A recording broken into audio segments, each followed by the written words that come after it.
Welcome, friends, to Crazy Women Country, where women's voices matter. We bring you the greatest female voices in the music industry, from the artists, songwriters, and producers, to managers and executives, and all the women who make the music industry what it is today. Thank you for joining us.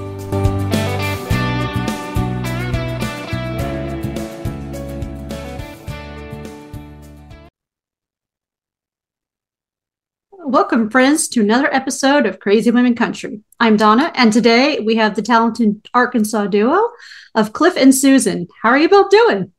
We're great. How are you? Thanks for having us. Wonderful. It is a lovely Monday, as we were discussing before getting on here.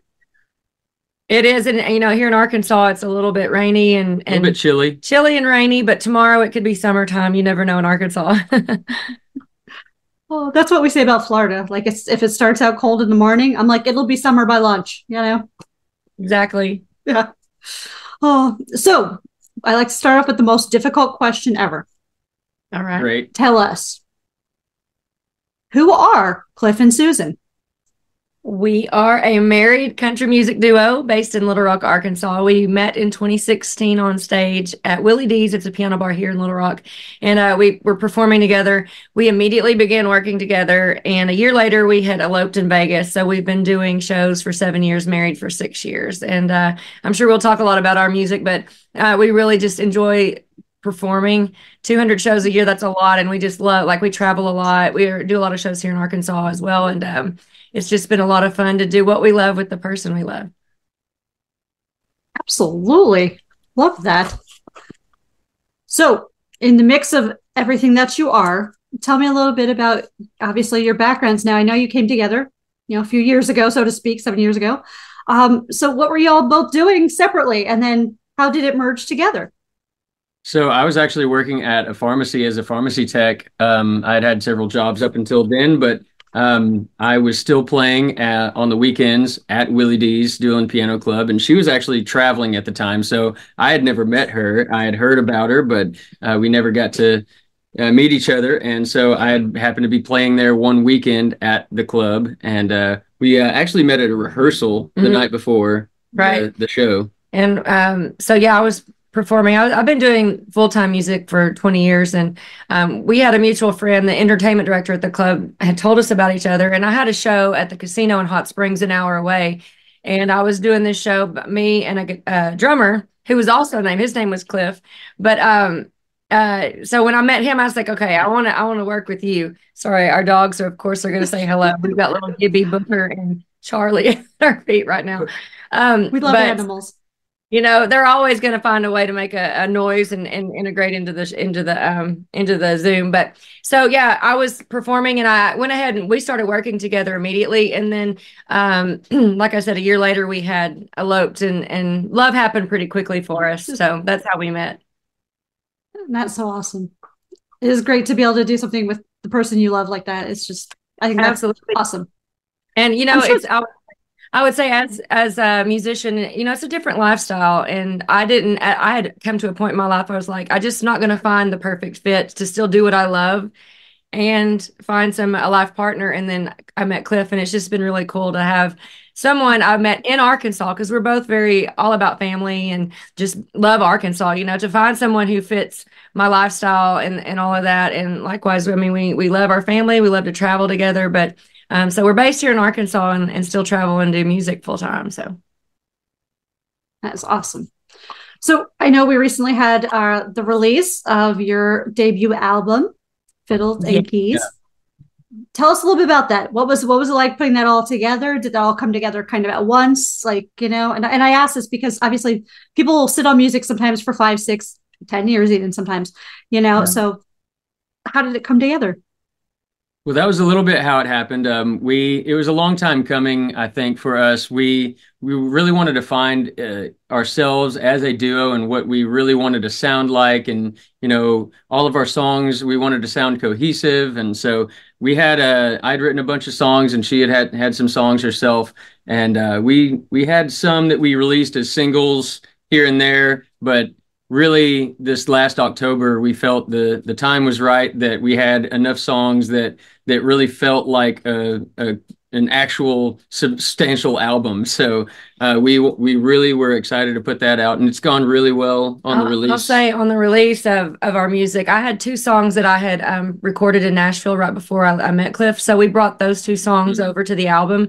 But it's a 12-song album, and 10 of those songs Cliff produced and played almost all of the instruments. Of course, I did keys, and he brought in a couple of drummers on 2 or 3 of the tracks. But other than that, here in our studio in Arkansas, he does drums, bass, fiddle, guitar, dobro, banjo, mandolin, whatever we need and want on the album. He arranges it, produces it, plays the songs. It's just really magical to watch him, and he's grown so much. In fact, I'm sure we'll talk a little bit about some of the nominations that we've had come up just recently for the Arkansas Country Music Awards. He's up for Producer of the Year and Collaboration of the Year with another artist that he produced. So really excited about the production level that we're putting out here in our own studio, and allows us to be creative when we want. So the album really, it took 7 years to get to where we felt that the songs that we were writing and producing matched the brand and what you hear at our live show. That was real important to us, that the songs you hear, it doesn't sound drastically different when you come and hear our duo show or our trio or our full band. Of course, it is a little different, but we are able to cover our music, and we're very high energy, rocking country in your face, get people to dance, sing along. So a lot of that'll be heard on the album. Of course, there's a few ballads and tug on a heartstring here and there, but we were just really proud, and we wanted to wait. That's why it took us a while. Like you said, people sometimes wait, and I don't know, there's reasons for that, but for us, we just wanted to define ourselves and the branding to feel and fit as an artist, as a duo. Well, it is a great album. I will tell you that much. I listened to the whole thing, and I thought it was amazing. And yeah. So speaking of those nominations, there are 4 awards, right, for Arkansas Country Music. Tell us about each one of those and what that means to you. Sure. So the Arkansas Country Music Awards are in their 7th annual award show, and it's just been an amazing way for Arkansas to celebrate country music and talent in the state. And I mean, you can think of like Johnny Cash, Levon Helm, Glenn Campbell. I could name a ton of artists that come from Arkansas. So we've celebrated them over the years, but then it's more about the independent artistry and some of those rooted artists that we come together every June. And this year, we've been nominated in years past, but this one's a big one for us because we had just released our album, and we had some, awesome things happen with that. We charted top 40 country albums charts on Apple when we released it. So we were excited about it. Congratulations. Thank you. Thank you very much. And we got a national TV debut last year, the Huckabee Show on TBN. He had us on to play Fiddle and Keys, the title track. And so coming off of that and then into this year, we just found out that we are up for Vocal Duo Group of the Year as a nomination. There's top 5. So we're in the top 5 nominees. Then our album is up for Album of the Year. And then, like I said, Cliff's up for Producer of the Year, and then Collaboration of the Year for a song called what's it called? Good Clean Living. Good Clean Living. That's right. I forgot. There's 3 artists that collaborated in the studio, and Cliff produced that project. So 4 nominations, but I can't say enough about all of the artists here in Arkansas that, we come together, celebrate each other, and we meet. And that ended up, tell her about the collaboration with Erin Enderlin. So after the first year, I had met with Erin Enderlin. She's an incredible Arkansas local musician, but also lives in Nashville. Yeah, she's written on many albums and many projects, and she had Jamie Johnson was her producer on her first album, and even Chris Stapleton sang backup on her album. It's crazy. She has cuts by Alan Jackson, Reba, Luke Bryan. One of the songs we're going to do with her is Last Call. Oh yeah, is it Leanne Rhymes? Leanne Womack. Leanne Womack. Yeah, that's right. But yeah, go ahead. So yeah, we've got a collaboration with her coming up, and I met her, and I was able to play fiddle with her the 2nd or 3rd year, and that was the start of a really great relationship that we've had. And now this past year, we all 3 played together with Susan on keys and me on fiddle at the awards show. Yeah, and we're recording a version of Last Call, the one that we played at the award ceremony there. And so we're really excited about that, as well as a couple others that we're going to do with her.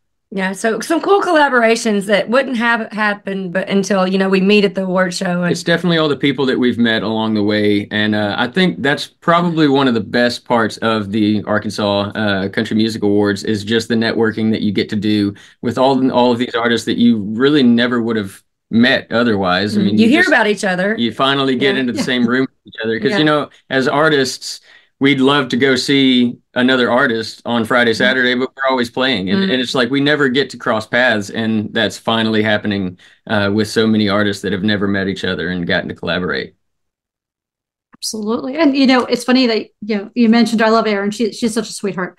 And we were talking about during COVID, and I think she's one of the people we were talking about how creating those live touches with your audiences and stuff, and just doing live events on a weekly basis. There are a couple other artists that did that regularly that just created such a bond and a whole new audience, basically, of people going, oh, well, I didn't know this person existed, but because I was on Facebook at home and couldn't go to work or whatever, and I caught someone's performance. So now I'm a huge fan of theirs. But yeah, it's amazing how, first of all, you don't get to meet those other artists, right? It's very unique in that way because you are playing all the time and getting. But it's so nice to see that when you finally do get to collaborate, the amazing stuff that comes out of it. So as a fan of music, I love it. So yeah, and on that note, those Facebook Lives that we did during COVID playing music, that was really the catalyst for us being able to get to national TV, because that built the relationship between the Huckabee show. We had no idea he was watching or anything. It was crazy. So, he knew who we were, and it was like really, really cool. Yeah. You never know who's watching out there on those Facebook Lives. I'm fascinated by the virtual space, and I know we're all back to the new normal, whatever we call it now, after, because we were all really figuring it out online during the pandemic, which laid the groundwork for what I know is going to be really interesting space for more virtual shows. And we're going to prioritize that for us. We have a fan group, a private fan group on Facebook where we do a lot of behind the scenes. We're going to do some more live virtual shows, but I know as the metaverse and all of that continues to happen, I'm really interested to see, and I know it's going to happen really quickly, some collaborations online in the metaverse. And that just gets me excited because I geek out to AI and all that stuff. So I expect that to kind of have a new life about it as soon as we all end up in that space. Absolutely. And I think that's going to be a great thing absolutely. I mean, I can't agree more because as someone whose full-time job is in analytics and stuff, the AI has been a big thing. And absolutely. I mean, to be able to collaborate better across, interfaces, if you will. I mean, Zoom's been okay, right? But real-time audio sometimes has been hard, right? Like if you had band members playing in different areas. But yeah, it would be great to see when they have the better platforms and things, even for collaborations, concerts. Ashley McBryde had done a concert last year, was it? I think it was last year, where she had sold tickets online because the international artist was asking her, like, we can't get to Tennessee. Can you do something? So they decided to do it virtually. And it was really cool that they did that.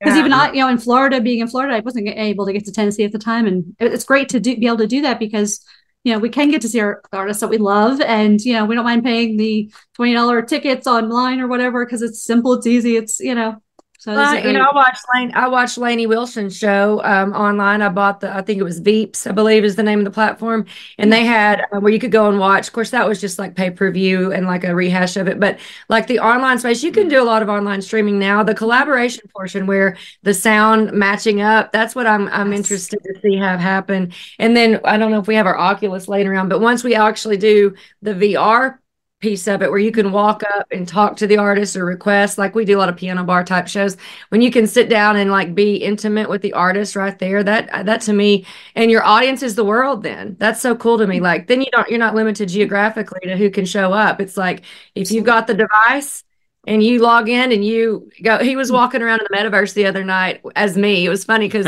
he was logged in as me, and he walked around. I was like, well, I hope nobody thought you were like, because his avatar was me. I didn't say anything, so it didn't sound weird. But he heard people's conversations, but he talked about how there was like a venue where you could walk up and pay a cover charge to go in the venue. And I was like, oh my gosh, we're already there. It's crazy. It said they had entertainment, but I didn't know what it meant because it cost 100 meta bucks. I was like, I don't know what kind of venue you were trying to go to, but I'm glad we didn't go in that one. I don't have It was not. It may not have been PG rated. Just saying. That's what I think he was. So. I'm glad he stayed out of there as me anyway. All right. So I'm going to kind of steer just a little bit differently. Sure. And tell me, who are some of your sheroes and heroes in the music industry? For me, right now, Lainey Wilson. I love her work ethic and her roots. She was raised right. She's been at it for a long time. She talks about laying the brick by brick, laying the foundation, and she's built a team. And so the fruits of her labor are really starting to shine in the last 12 months. And so I've gone back and watched, and not being in Nashville, being in Little Rock and being in Arkansas, we can be a small fish in a big pond. When you go to Nashville, there's a lot more, and we actually are headed to Nashville in a month, and we're going to be doing some big fish in a small pond. Big fish in a small fish in a big pond. Arkansas is a small pond. We can be a big fish. Point is when you go to Nashville, and we do have a lot of friends in Nashville, and I did a couple of projects there. But to see an artist who did the Nashville thing, worked her butt off, and is now seeing, and I went back and I watched all of that, and I always love to learn and watch and learn from someone who did it and like kind of has the blueprint of what works. And so I just really love what she's done. I love her voice. I love her songs. I just love everything. I love her bell bottoms. I mean, I think there's a lot of reasons we all love Lainey Wilson. She's gotten a lot of awards lately. But specifically to other artists that like kind of inspire me, I love Bonnie Raitt, Susan Tedeschi, that vocal bluesy thing. I kind of, have a little bit of that in my voice. And then I love Jerry Lee Lewis type playing. So any kind of boogie woogie, Leon Russell, Jerry Lee Lewis, piano players, that kind of thing. I would say those would be the main ones. Of course, Dolly and Willie and some of those come to mind, but those are for me. How about you? I'd definitely say Willie Nelson, Lucas Nelson, both of them are an incredible writing inspiration, but I play so many instruments that I have so many influences on my music, in fiddle players, Mark O'Connor and Tim Crouch, or in guitar players, Vince Gill and Brad Paisley, and Guthrie Trapp is an incredible Nashville guitarist. Brent Mason, there's a bunch in the guitar world, and I could go through and name all the instrumental influences. But as far as writing, of course, I love Chris Stapleton. He's got a great writing style and an incredible voice, of course. But I'd say my depth goes pretty deep as far as my influences. He grew up. His dad was an '80s rock and roll guitarist, so he definitely has that. But then I also grew up with my grandparents listening to old bluegrass and taking you Hank to the Williams square. Sr. and stuff that I have no business knowing at my age of 12 when I started playing fiddle. And so, yeah. Well, that is awesome to have such a eclectic mix, because I think that broadens as any kind of musician. Now I know I don't play anything, but I can say from the people I've talked with and stuff that it just broadens your whole perspective of music. People, I hate to say that we put everyone in boxes, but sometimes we don't need to have those boxes. I mean, we can just say it's good music, right? If you like it, you like it. If you don't, you don't. That's fine. But I like to be non-stereotypical. I love what you said about that. And it also I have a math degree, and you mentioned the analytic side of your job. And like, I get that way, and I get sometimes too stuck in like, we got to be this branded. This is what we are. And like, I get too rigid in a box, and he's let's open the box and let's be more, let's let the music and artistry flow. And it's a good marriage with that. No pun intended. I could say, definitely. You need those like opposites to balance you out, right? Isn't that? Absolutely. We're certainly opposite. Yeah. She's a morning person. I'm not. Oh yeah, just one of many. I'm a morning person. He's a late night person. I'm more A type. But I say, to work together and be married and just have this. We spend 24/7 together. It has to be yin and yang, and it really works for us that way. Absolutely. I can agree. So I'm the same. My spouse and I are opposites. So yeah. Yeah, absolutely. So would you like to do our 13 crazy questions? Yes, of course. Go. Okay, wonderful. I promise we won't get arrested yet. Okay. Tell me, do you have any guilty pleasure music? Well, if you consider Nickelback a guilty pleasure, then totally. I mean, there's that whole meme of Nickelback, right? That's like, everybody hates Nickelback. I love Nickelback. Yeah, And me too. I mean, Nora Jones, I mean, a lot of like old 90s uh, pop and country. I mean, the female artist side, I think they have some of the coolest arrangements in a lot of their songs. And I'm being a producer, I'm very big on arrangement and everything. And so like old 90s female country was like wild on the arrangements. So I guess maybe that would be mine. I don't know what would be yours. I don't know. I'd have to go back to my teenage years where I was cruising the strip, listening to Tori Amos, Alanis Morissette, and the Dixie Chicks. I mean, those would be like, if I would like give me guilty pleasure, something I wouldn't normally listen to right now. Because music, when we do cover shows, and it's the name of the game is to know and take requests and like know all the songs. So music sometimes becomes work and like having to know new songs and all that. If I really just wanted to listen to music that I love, like right now, it's Texas country. And Texas country, it reminds me of the 90s so much, and some of their just definitely. Yeah. Today, my favorite song is mine is what's it, County Line? Russell County Line, 49 Winchester. I love that song. Love it. And then I also like back to Lainey. She's releasing one this week.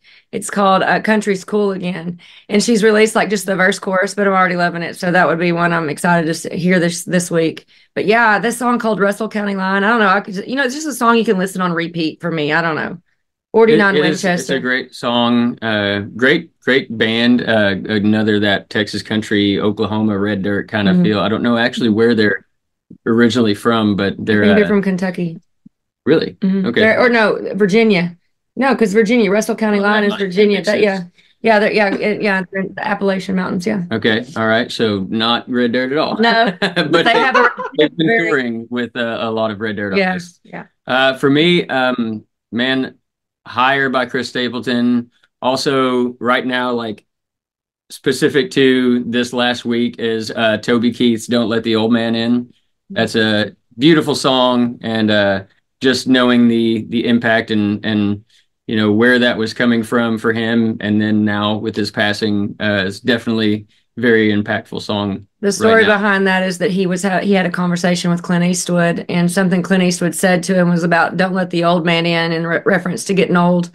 And then with Toby's passing, I mean his performance of it was one of the last times he performed, and just it's beautiful. And now after he's passed, it's such a heartstring and tearjerker. But talking about another influence, Toby's a great influence too. Absolutely. If there was a song that could play every time you entered a room, what would it be? That's hard. I mean, I go back to my basketball days. Dun dun dun. Dun dun dun. The Rocky thing? Eye of the Tiger. I don't know. It's a hard question. That's the first thing that came to mind. It is a hard question. I would, if I had time. Let me think. You got one? I could maybe come up with a better idea. I have no idea. Devil went down to Georgia. Yeah, I guess that would have to be it. Everybody thinks when they see me. Yeah, because when they hear the fiddle, that's the next thing can you play Devil? Can you play Charlie Daniels? And yes, we played Charlie Daniels. At some point, we will exceed how many times he played it in his lifetime because we play it every show. And I could come up with a better one, surely. I'm sure you Great Balls of Fire. That would be mine. There you go. There we go. Something with piano rocking. Oh, if you ever wrote a book, what genre would it be? Well, for you, I think educational. I am writing a book actually right now. So it's we haven't talked about our Entertainers Academy, which I would love to share, but we do a lot of coaching and training of other musicians, and I've always just enjoyed being able to turn around and teach what I've learned. Somebody helped me once, so I'd love to kind of give back. And so it would be odd. I guess just educational would be my book. At some point, I'd love to do some kind of like stories from the road. That's not so much educational, just more entertainment, because there's a lot of fun stories over 20 years. I used to write a lot of short stories when I was growing up, and in school I had a creative writing class, and mine would definitely be science fiction. I was really into science fiction short stories. Awesome. I love the educational perspective on yours. And I was laughing because when you said about from the road, I have a good friend that she had told me a story, and she's a drummer, and about they were at a house party. She's like, I was young. She goes, I was just playing, and this guy tried to hit on me. He tried to kiss me, and she's like, I just nailed it, like hit him with it, like as I was going. I'm like, oh my God. I'm like, I could just imagine the spitfire of her, like her doing that. I'm like, it was just so funny. Yeah. But it's like, yeah, those stories that no one hears about or Oh, and from the perspective of a performer, I think it'd be really funny to hear because I have plenty of stories that I've told in mixed company. You know, like you don't know some things you don't really share, but we've had some really interesting things happen with alcohol being the catalyst of the big fun crazy party that you're having at a piano bar where there's a lot of just fun happening, and somebody gets up on the piano and does something crazy and shows something they shouldn't. You know. Lots of stories. I don't know, I guess. But there's also a lot of just really good, like very heartwarming things that have happened because of music. So the connection through people. And I think just from a performer standpoint, it'd be cool to like collect all the stories and do that. We had several engagements happen on the stages of where we played. So that's a cool thing that happens every once in a while. Absolutely. Definitely. Tell me something on your bucket list. Grammy. We want a Grammy. For sure. Who doesn't want a Grammy? Performing at the Grand Ole Opry and getting a Grammy. Yeah, that would be, you got to have a goal, right? And as musicians, we for sure definitely want to set our sights on those two big achievements. Bucket list, book, the book thing was kind of something for me. And just, I think this is kind of just a broad answer, but it's kind of more just like what defines success, and it's doing what you love with the person you love in this case, and being able to grow in that and be able to make enough money to invest in yourself to keep growing in your artistry, and then letting that happen organically where you're supposed to be in life. And so that is not really the answer to the bucket list thing. I could come up. I mean, I've flown planes. I have a pilot's license. Getting Cliff to go skydiving with me. He will never do it. It won't ever be able to check that off her bucket list. Yeah. What about hot air balloon? Would you go on a hot air balloon? That would be cool, maybe. No. But you know what? When I die, you can just chuck me out of a plane, and there you go. Terrible. Check that right. Goodness. Okay, well, if that ever happens, you just have to call me, and I just want to be part of this. Film or non-film, I don't even care. I just want to be part of that. That's just great people. On camera, that's his dying wish. We got to do it now. Well, I don't know what we're going to do now. Yes. That's one thing I have to admit. That's the one thing that I love what I do here is because not only do I get to promote, but I get to meet, people. The people behind the artist, if you will, because we just, I mean, yeah. I've known so many great artists in my lifetime and things like that, but it's just so nice to get to meet everyone and who they really are. It's just awesome. It's cool over Zoom. We're all used to Zoom now after the pandemic. We're all like, it's not weird anymore. It's just like, hey, we're hanging out, and which that's also how we train on our Entertainers Academy. We have we teach, do all of our stuff virtually. And it's great to be able to have that resource now. Absolutely. Absolutely. So tell me, what? I'm sorry. How far are we in on these 13 crazy questions? We're almost done. We're halfway. Okay, yes. Awesome. Okay. So I'm having fun. I just wondered. Okay. Yeah. We're about halfway. So number 7 is tell me the last thing you read. A book, an email. Yeah. Doesn't have to be too specific. I mean, unless you have a really good book. I have books like they're all marketing books or music educational books. So I can't think. They're not entertainment books, really. They're more just about education. And then I read. I consume my news mainly through YouTube. So I do a lot of audio, and I don't really watch the YouTube. I just listen to it. So audiobook. The one that I was working when I was at the gym the other day, I'll pull it up because I can't remember. I think it was Atomic Habits, Work Smarter. Hang on, I'll tell you what it is. I've got the Audible right here.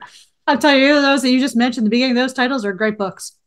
Smarter, Not Harder, Dave Asprey. And it is a great book with talks about the latest AI and what we're able to do with technology, with our everything from education to biohacking and all of that. So that's something that I enjoy. And polar opposite, the latest thing I read was a manual on a looper pedal. I love it though. Both educational. Yeah, I guess so. Yeah, it's not like we're reading horror stories or anything.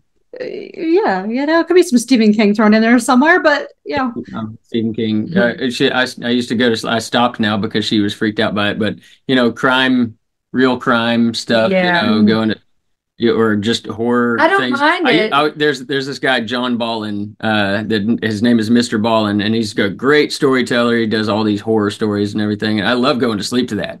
But she doesn't. But she's like, I'm laying there and it's getting into my dream, and I'm waking up with these crazy dreams with all this stuff that my brain is hearing. Those are the most fun dreams to me. I do not need that. I don't want boring dreams. Well, I want to run away from a clown with a chainsaw. I like to wake up to new marketing tricks. I'd rather hear that than think I'm dying or something. Okay, so I'm pretty sure that I'm going to get two different answers to this next question. Tell me, what is your game plan for the zombie apocalypse?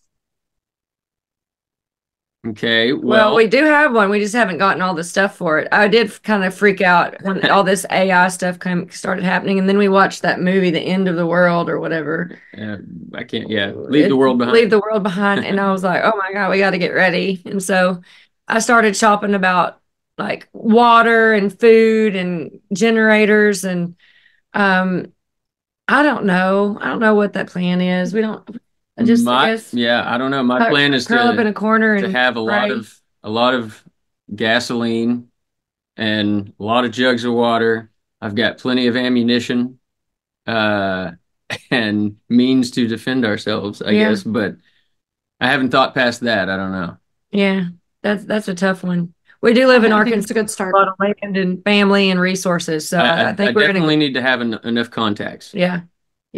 If I lose a contact during the zombie apocalypse, I'm done. Yeah. I need to have plenty of refills. I hate to do this, but I'm going to have to get the charger. You answer the next question if that's okay. Go for it.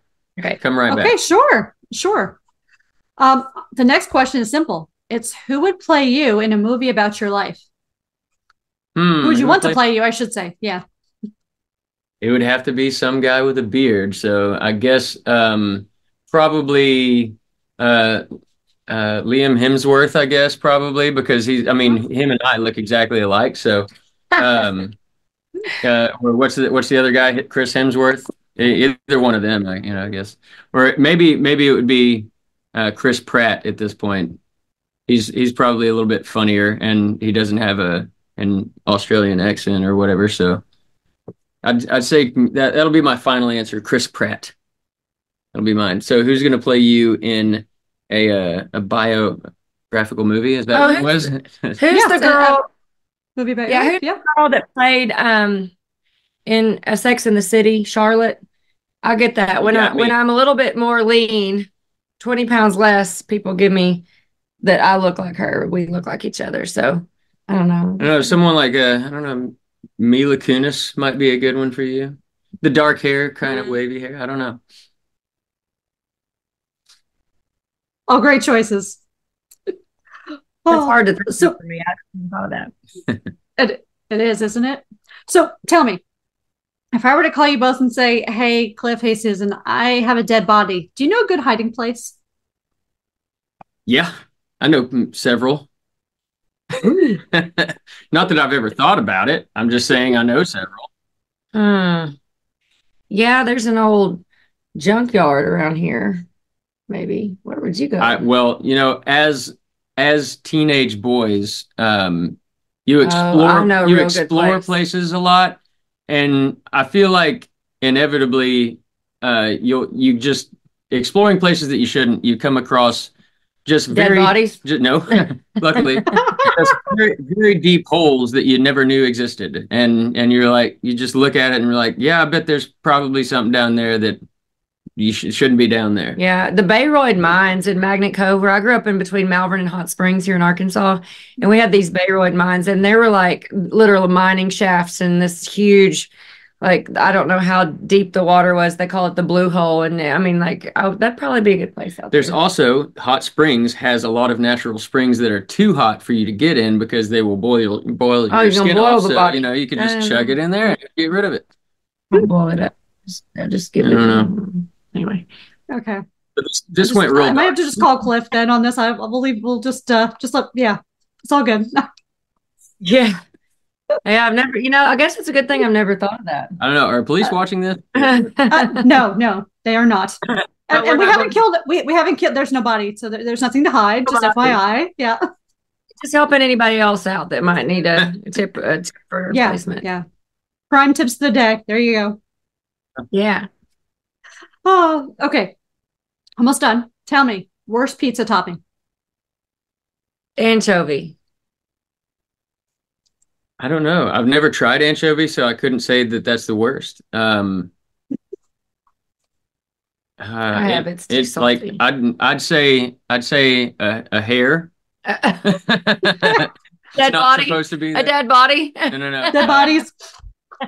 Honestly, I am not a picky eater at all. I like everything. But I will say, if I order a supreme pizza, I just don't get it with bell peppers. I just don't like bell peppers on pizza a lot. So probably I don't. It's not that I don't like it in general, but not necessarily a fun fact. But a fact about Cliff is that he had alpha-gal, which was an allergy to mammal meat, and when I first met him, he couldn't have mammal meat, which I thought was just terrible. I mean, can you imagine no bacon, no anything with 4 legs? So he could eat fish and chicken, but now he's gotten to where he can eat it now, so there wouldn't be any dietary restrictions. No. So bell pepper would be mine. So bell pepper and anchovy. Yeah. So as long as we don't get a pizza with those two things, then we're good. We'll be good. Okay, perfect. So I'm pretty sure that you would never jump out of an airplane since you just announced that, except for after you're dead.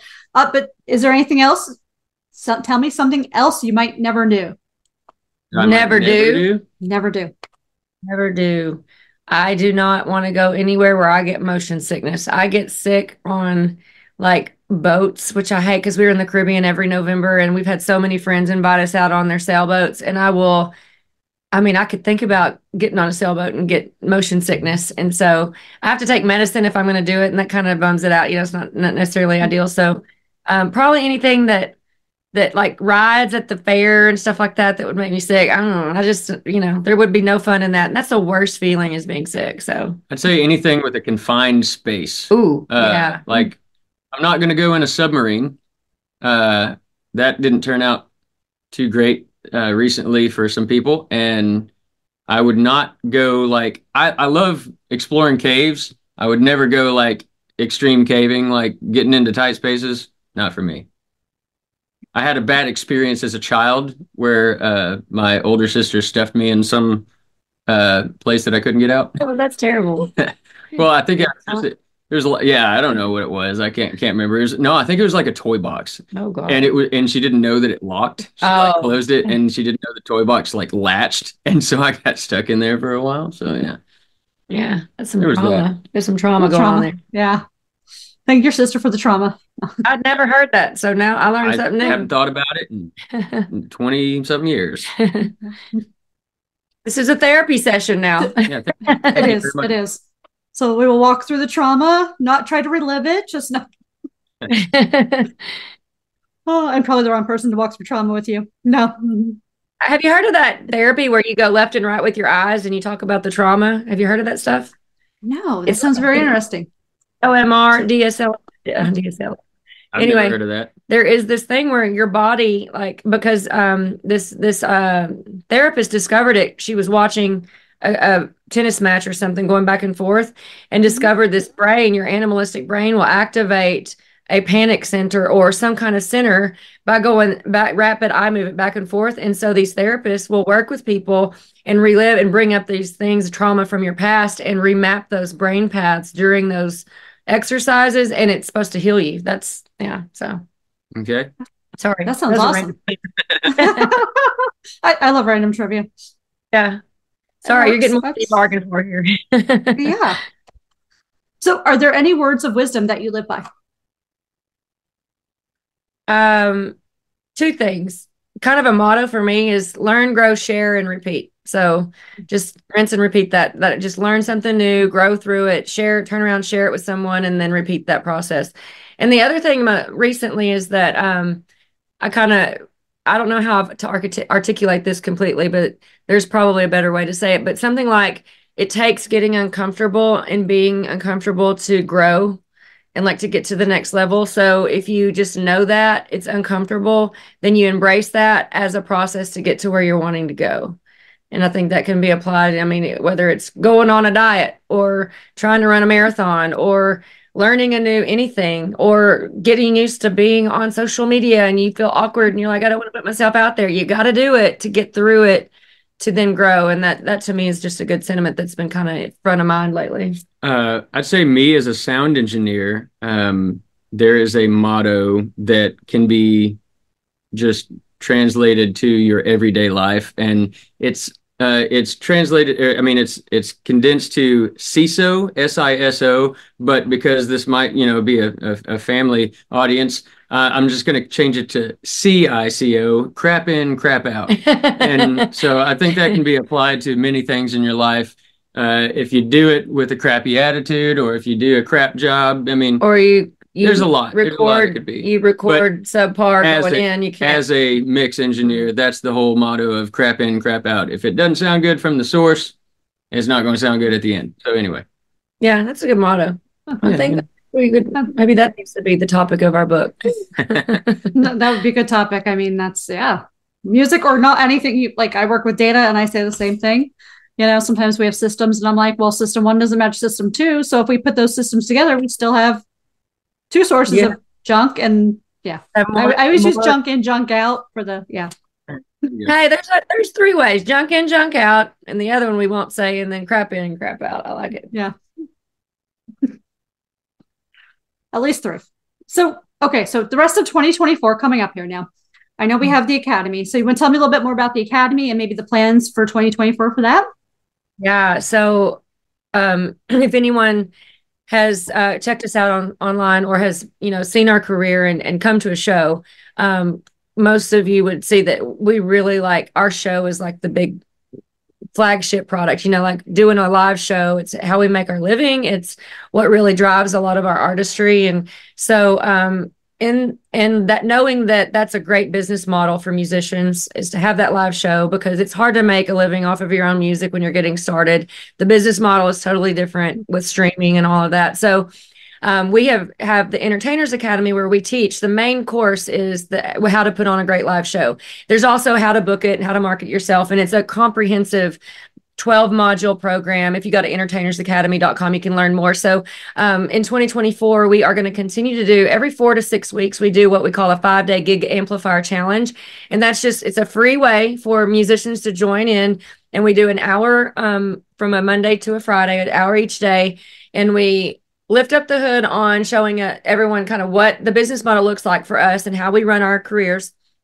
And then we go into how to identify paying opportunities, what to charge, what to put together so that you can pitch yourself for those opportunities. And then we talk about the show itself, which is kind of more like just a little inkling into what we really teach in the big academy, which is the show.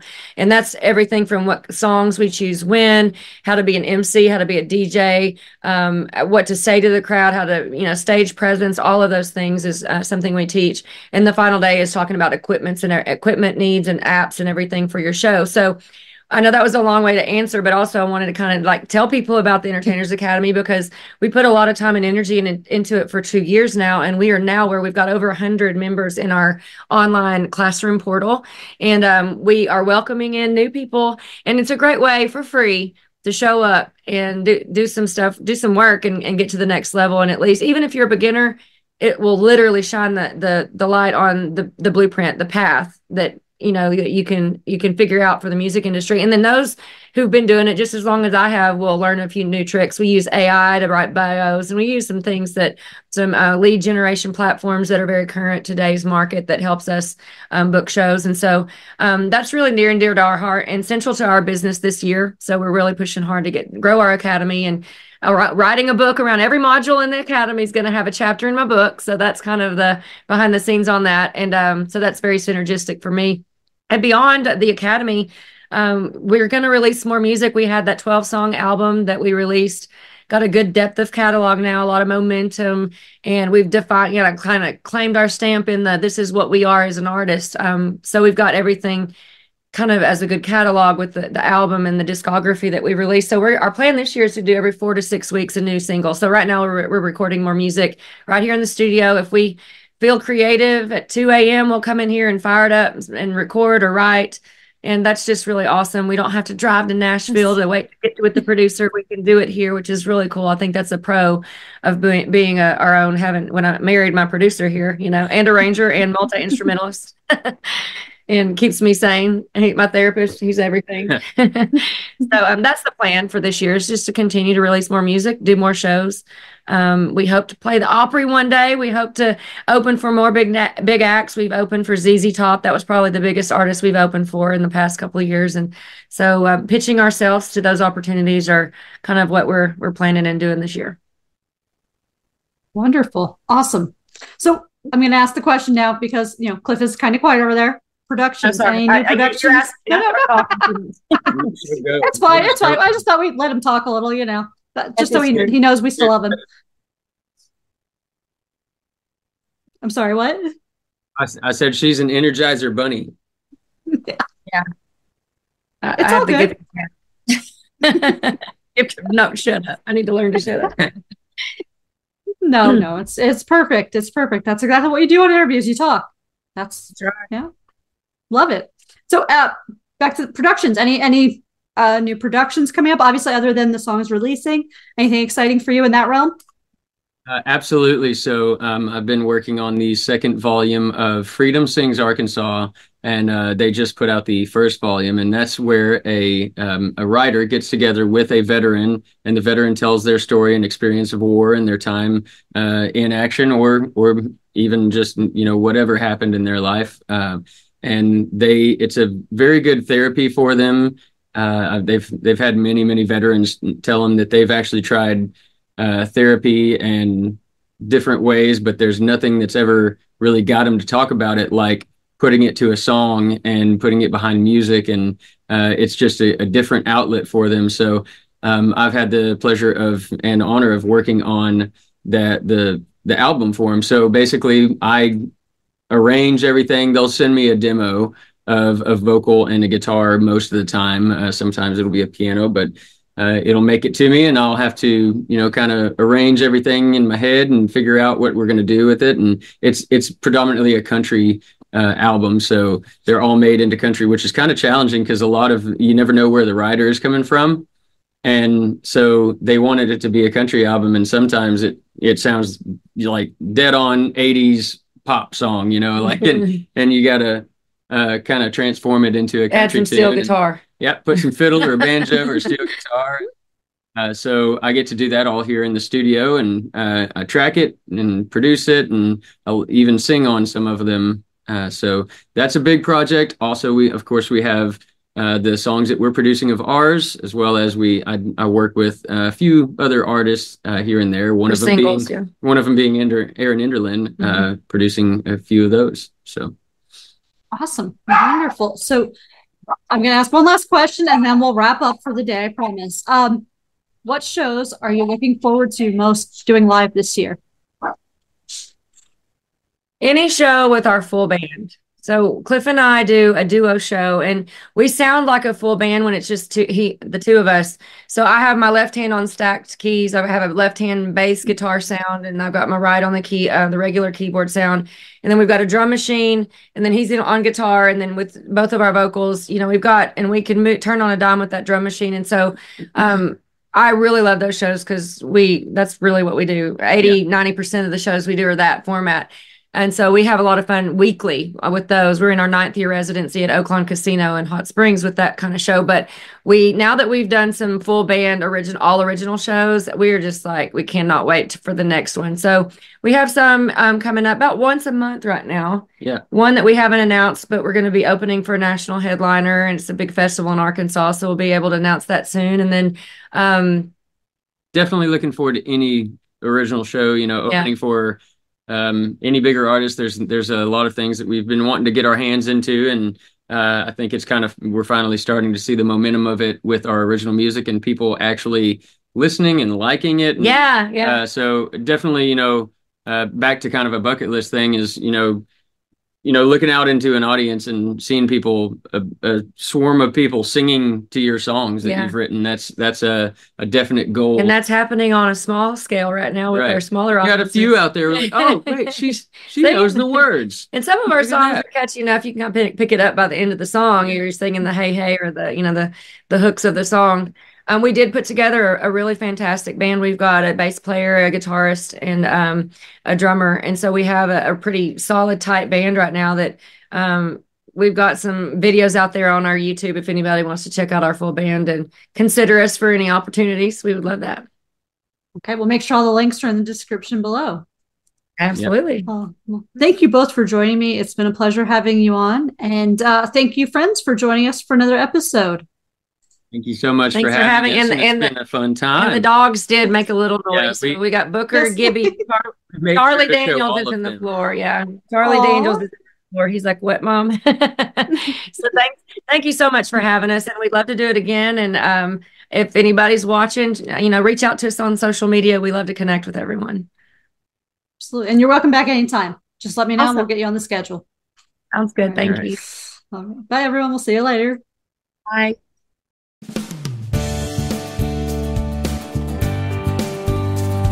If you enjoyed today's episode of Crazy Women Country, don't forget to give us a thumbs up. Be sure to click the subscribe button for new interviews weekly. And thank you, friends, for joining us today on Crazy Women Country, where women's voices matter.